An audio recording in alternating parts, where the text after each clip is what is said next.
दोस्तों, क्या हमारा यूनिवर्स डूम्सडे रेट से एक्सपेंड कर रहा है? जानेंगे इस बारे में। उससे पहले अगर आपने चैनल को सब्सक्राइब नहीं किया तो प्लीज़ ज़रूर से कर लीजिए। सबसे पहले डूम्सडे होता क्या है? तो एक तरह से डूम्सडे का मतलब है अंतिम दिन या प्रलय का दिन, जिसमें किसी न किसी प्रकार से यूनिवर्स का खात्मा हो जाएगा। तो वीडियो में काफ़ी सारी चीज़ें बताएंगे। तो शुरुआत करते हैं कि जेम्स वेब स्पेस टेलीस्कोप, जिसे हम JWST कहते हैं, कि नई एनालिसिस ने एक अलार्मिंग डिस्कवरी की है। हमारा यूनिवर्स एक डूम्सडे रेट पर एक्सपेंड हो रहा है, यानी ये एक्सपेंशन इतनी तेजी से हो रही है कि ये समझना मुश्किल है कि यूनिवर्स का आगे क्या होगा। ये डिस्कवरी कॉस्मोलॉजी और स्पेस साइंस में एक सिग्निफिकेंट टॉपिक बन गई है, क्योंकि ये हमें यूनिवर्स के फ्यूचर के बारे में सोचने पर मजबूर करती है। हबल स्पेस टेलीस्कोप के पहले के डाटा से हमें ये पता चला था कि यूनिवर्स एक्सपेंड हो रहा है, और ये एक्सपेंशन डार्क एनर्जी की वजह से हो रही है। डार्क एनर्जी एक मिस्टीरियस फोर्स है जो स्पेस को हर डायरेक्शन में खींच रही है, लेकिन JWST के नए ऑब्जर्वेशन से पता चला है कि ये एक्सपेंशन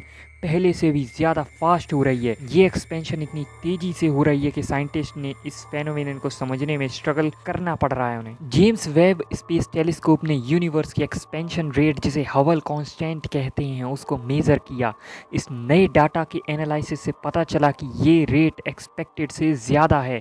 इसका मतलब है कि यूनिवर्स की एक्सपेंशन एसिलरेट हो रही है, और ये एसिलरेट होते रेट के कॉन्सिक्वेंसेस हमारे लिए खतरनाक हो सकते हैं। इसे डूम्सडे सिनेरियो इसलिए कह रहे हैं क्योंकि अगर ये रेट इसी तरह से बढ़ता रहा तो एक टाइम आएगा जब गैलेक्सीज एक दूसरे से इतनी दूर हो जाएंगी कि उन्हें देखना इम्पॉसिबल होगा, और ये यूनिवर्स के हीट डेथ का सबब बनेगा। डूम्सडे सिनेरियो का मतलब ये है कि यूनिवर्स की एक्सपेंशन इतनी तेजी से हो सकती है कि इवेंचुअली सब कुछ एक बिग रिप में खत्म हो जाएगा। बिग रिप एक ऐसा हाइपोथेटिकल इवेंट है जिसमें यूनिवर्स इतना रैपिडली एक्सपेंड होगा कि गैलेक्सीज, स्टार्स, प्लैनेट्स और एटम भी एक दूसरे से अलग हो जाएंगे। JWST के नए ऑब्जर्वेशन ये दिखाते हैं कि अगर डार्क एनर्जी की नेचर इसी तरह से बिहेव करती रही तो ये इवेंट फ्यूचर में कभी भी हो सकता है। साइंटिस्ट्स को अब यूनिवर्स के एक्सपेंशन और डार्क एनर्जी के नेचर को समझने के लिए नए मॉडल्स और थ्योरीज डेवलप करनी पड़ेगी। ये डिस्कवरी हमें ये सोचने पर मजबूर करती है कि हमारे यूनिवर्स का एंड कैसे होगा, और ये भी कि क्या हम इसको प्रिडिक्ट कर सकते हैं या इस पे कोई कंट्रोल कर सकते हैं। यूनिवर्स के एक्सपेंशन रेट को लेकर साइंटिस्ट के बीच काफ़ी अरसे से डिबेट चल रहा है, और इसे ही हबल टेंशन के नाम से जाना जाता है। हबल टेंशन ये कन्फ्यूज़न है कि डिफरेंट मेथड से मेज़र किए गए यूनिवर्स के एक्सपेंशन रेट, जिसे हबल कांस्टेंट कहा जाता है, अलग अलग रिजल्ट देते हैं।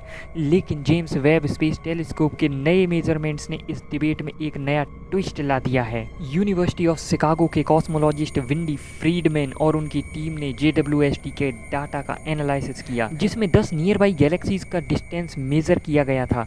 ये JWST से कलेक्ट किया गया डाटा काफ़ी एक्यूरेट है, और इसे हबल कांस्टेंट की एक नई वैल्यू निकाली गई जो पहले के मेथड से अलग है। ये मेजरमेंट्स ये सजेस्ट कर रहे हैं कि हो सकता है कि हबल टेंशन एक्चुअली एग्जिस्ट ही ना करता हो, या फिर हमने यूनिवर्स के एक्सपेंशन को समझने के लिए अपने थ्योरीज को रिवैम्प करना पड़ेगा। हबल टेंशन ये प्रॉब्लम है कि यूनिवर्स के एक्सपेंशन रेट के दो मेजर मेथड जो कि हैं, एक कॉस्मिक माइक्रोवेव बैकग्राउंड रेडिएशन, जिसे हम CMB के नाम से जानते हैं, और दूसरा है सुपरनोवा और गैलेक्सीज का ऑब्जर्वेशन। ये दोनों ही डिफरेंट वैल्यूज देते हैं। CMB मेथड यूनिवर्स के बिल्कुल शुरू के वक्त की ऑब्जर्वेशन पर बेस्ड है, जबकि सुपरनोवा और गैलेक्सीज से निकलने वाली लाइट यूनिवर्स के रीसेंट हिस्ट्री पर बेस्ड होती है।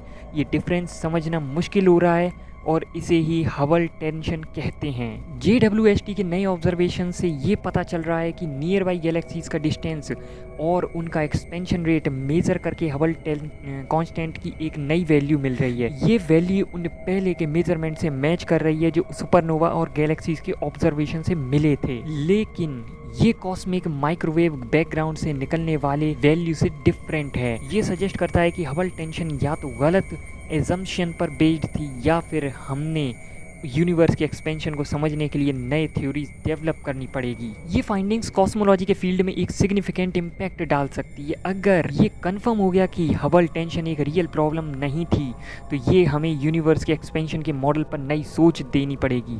लेकिन अगर टेंशन एग्जिस्ट करता है तो ये हमें बताता है कि यूनिवर्स के इनिशियल कंडीशंस और करंट स्टेट के बीच कुछ ऐसा है जो हम अब तक समझ नहीं पाए हैं। हबल कांस्टेंट एक ऐसा नंबर है जो हमें बताता है कि यूनिवर्स कितनी तेजी से एक्सपेंड हो रहा है। ये कांस्टेंट एडविन हबल जो यूनिवर्सिटी ऑफ शिकागो के एल्यूमिनस थे, उन्होंने 1929 में डिस्कवर किया था। उन्होंने देखा कि जो गैलेक्सीज हमसे दूर हैं वो उन गैलेक्सीज के मुकाबले ज़्यादा तेज़ी से दूर जा रही हैं जो हमारे नज़दीक हैं। ये ऑब्जर्वेशन एक बहुत बड़ी डिस्कवरी थी क्योंकि इसने पहली बार ये प्रूव दिया था यूनिवर्स एक्चुअली एक्सपेंड हो रहा है। हबल कांस्टेंट की वैल्यू इसलिए इतनी ज़रूरी है क्योंकि ये हमें यूनिवर्स के हिस्ट्री और उसके इवोल्यूशन के बारे में बताती है। अगर हम यूनिवर्स के एक्सपेंशन रेट को एक्यूरेटली मेजर कर लें तो हम ये समझ सकते हैं कि बिग बैंग के बाद यूनिवर्स कैसे डेवलप हुआ है। इस कांस्टेंट की मदद से साइंटिस्ट यूनिवर्स की एज, साइज और उसके फ्यूचर के बारे में भी प्रिडिक्शन कर सकते हैं। जेम्स वेब स्पेस टेलीस्कोप के नए डाटा के एनालिसिस के बाद यूनिवर्सिटी ऑफ शिकागो के कॉस्मोलॉजिस्ट विंडी फ्रीडमैन और उनकी टीम ने हबल कांस्टेंट की एक नई वैल्यू प्रपोज की है। ये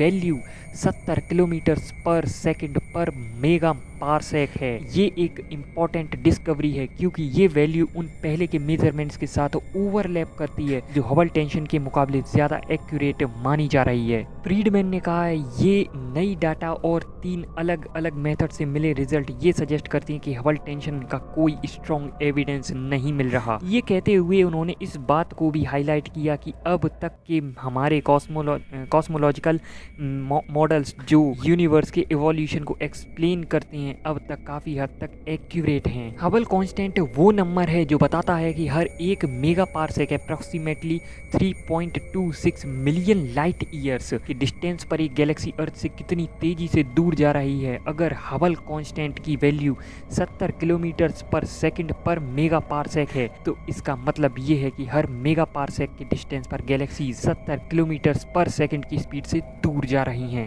ये कांस्टेंट समझने के लिए ये जरूरी है कि हम ये समझे कि यूनिवर्स के एक्सपेंशन का रेट एक इम्पॉर्टेंट क्लू है उसके ओरिजिन और फ्यूचर के बारे में। अगर हम हबल कांस्टेंट को एक्यूरेटली मेजर कर लेते हैं तो हम ये प्रिडिक्ट कर सकते हैं कि यूनिवर्स कब तक एक्सपेंड होता रहेगा या फिर कब वो कॉन्ट्रैक्ट होने लगेगा।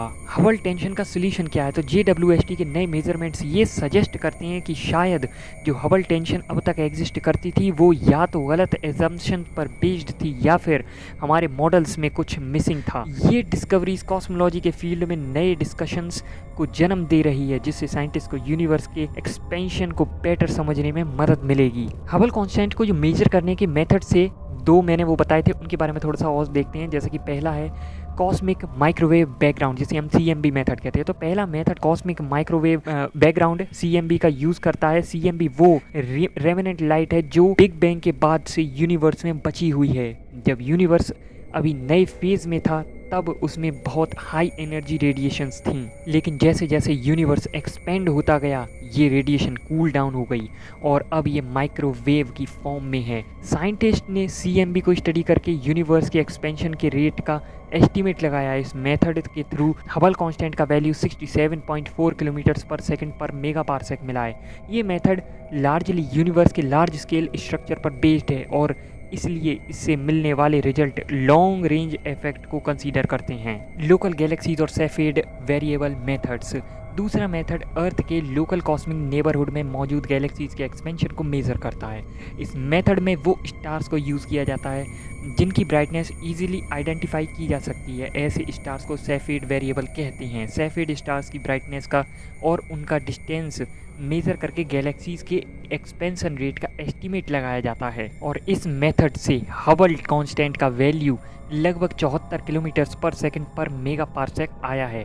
ये वैल्यू CMB के मेथड से काफ़ी अलग है और ये ही हबल टेंशन का रीज़न है। ये दो मेथड्स अलग अलग रिजल्ट्स देते हैं जो हबल टेंशन को हाईलाइट करते हैं। एक तरफ CMB मेथड से हमें यूनिवर्स के अर्ली स्टेज के बारे में इंफॉर्मेशन मिलती है, जबकि सेफेड वेरिएबल्स मेथड से हमें करंट टाइम में यूनिवर्स के एक्सपेंशन के बारे में पता चलता है। साइंटिस्ट अब इन दोनों मेथड्स को और भी रिफाइन करने के लिए काम कर रहे हैं ताकि हबल कांस्टेंट का एक एग्जैक्ट वैल्यू डिटरमाइन किया जा सके। जेम्स वेब स्पेस टेलीस्कोप जैसे एडवांस्ड टूल इसमें मदद कर रहे हैं। डार्क एनर्जी और यूनिवर्स का एक्सपेंशन। डार्क एनर्जी एक मिस्टीरियस फोर्स है जो यूनिवर्स के एक्सपेंशन के लिए जिम्मेदार मानी जाती है। ये एनर्जी डायरेक्टली ऑब्जर्व नहीं की जा सकती, लेकिन इसके इफेक्ट्स हम यूनिवर्स के बिहेवियर में देख सकते हैं। 1990s के डेकेड में जब साइंटिस्ट ने सुपरनोवा के स्टडी किया, तब उन्होंने देखा कि यूनिवर्स एक्सपेक्टेड रेट से ज़्यादा फास्ट एक्सपेंड हो रहा है।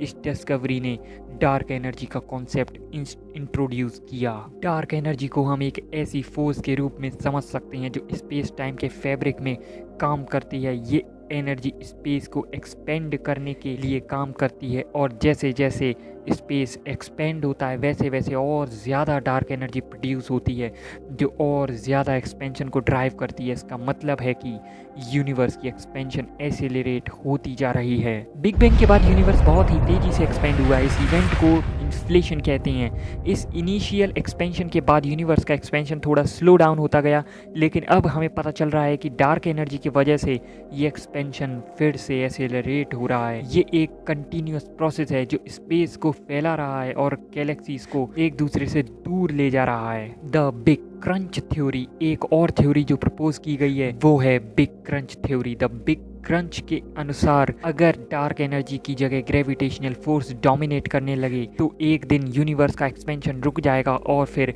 कॉन्ट्रैक्शन शुरू होगा। इस सिनेरियो में गैलेक्सीज, स्टार्स और मैटर सब एक दूसरे के पास आने लगेंगे और यूनिवर्स अल्टीमेटली कोलैप्स होकर एक सिंगुलैरिटी में ट्रांसफॉर्म हो जाएगा, वैसे ही जैसे बिग बैंग से पहले था। लेकिन अभी तक हमें जो ऑब्जर्वेशंस मिले हैं उनके अनुसार डार्क एनर्जी की वजह से एक्सपेंशन एक्सेलरेट होता जा रहा है और बिग क्रंच का पॉसिबिलिटीज फिलहाल कम दिखाई देती है। अगर डार्क एनर्जी कंटिन्यू करती है तो एक और सिनेरियो भी पॉसिबल है जिसे बिग फ्रीज या हीट डेथ कहते हैं। इस सिनेरियो में यूनिवर्स इतना एक्सपेंड हो जाएगा कि सब कुछ ठंडा और लाइफ लेस हो जाएगा। डार्क एनर्जी का नेचर और काम।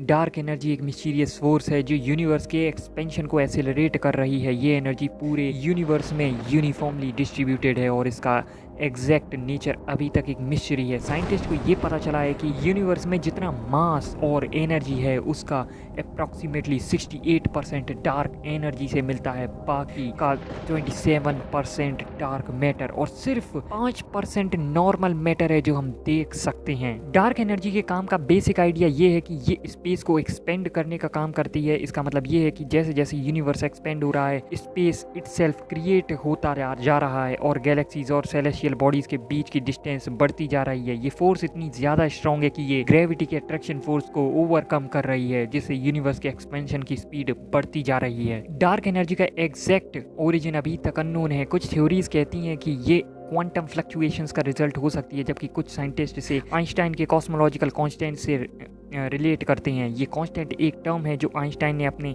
इक्वेशन में इंट्रोड्यूस की थी जिससे यूनिवर्स को स्टैटिक दिखाया जा सके, लेकिन लेटर ऑन जब एक्सपेंड होता हुआ यूनिवर्स डिस्कवर हुआ तो ये कॉस्मोलॉजिकल कांस्टेंट का आइडिया एक परफेक्ट एक्सप्लेनेशन बन गया for dark energy. Big freeze का प्रोसेस बहुत ग्रेजुअल होगा और बिलियंस ऑफ ईयर्स में कंप्लीट होगा। जैसे जैसे यूनिवर्स एक्सपेंड होता रहेगा गैलेक्सीज का दूर जाना, पहले गैलेक्सीज एक दूसरे से इतनी दूर हो जाएगी कि उनके बीच का ग्रेविटेशनल पुल खत्म हो जाएगा और गैलेक्सीज आइसोलेटेड रहेंगी।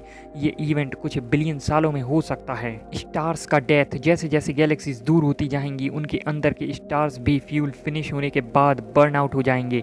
कोई न्यू स्टार फॉर्मेशन नहीं होगी क्योंकि रॉ मटेरियल, गैस और डस्ट भी कंज्यूम हो चुका होगा। ये प्रोसेस ट्रिलियंस ऑफ ईयर्स ले सकता है। ब्लैक होल्स का एवोपरेशन, तो यूनिवर्स के फाइनल स्टेज में इवन ब्लैक होल भी हॉकिंग रेडिएशन से एवोपरेट होने लगेंगे। हॉकिंग्स रेडिएशन एक प्रोसेस है जिसमें ब्लैक होल्स अपनी मास को एनर्जी में कन्वर्ट करते हुए स्लोली एवोपरेट हो जाते हैं। एब्सोल्यूट जीरो का स्टेट, जब यूनिवर्स में सब कुछ डिसिपेट हो जाएगा और कोई एनर्जी ट्रांसफर नहीं होगा तब यूनिवर्स एक एब्सोल्यूट जीरो टेम्परेचर का स्टेट अचीव करेगा। इस स्टेट में कोई भी मीनिंगफुल फिजिकल प्रोसेसेस नहीं होंगे और यूनिवर्स बिल्कुल कोल्ड और डार्क हो जाएगा। और अंत में बिग फ्रीज थ्योरी के मुताबिक ये पूरा प्रोसेस इतना स्लो होगा कि कोई स्पेसिफिक एंड मोमेंट नहीं होगा, बल्कि एक लॉन्ग स्लो डिक्लाइन होगा जिसमें यूनिवर्स ग्रेजुअली डेड और लाइफलेस स्टेट में कन्वर्ट हो जाएगा। क्या आपको पता है मार्टिन डस्ट से मंगल ग्रह रहने योग्य बनेगा? और क्या आपको पता है कि अर्थ और सन के बीच 2 वे हाईवे ओपन हो गया है? एक रिसर्च के अनुसार फ्यूचर में सिर्फ लड़कियां ही पैदा होंगी। इन सभी के बारे में आई बटन में आपको वीडियो मिल जाएगी, चेकआउट जरूर करना।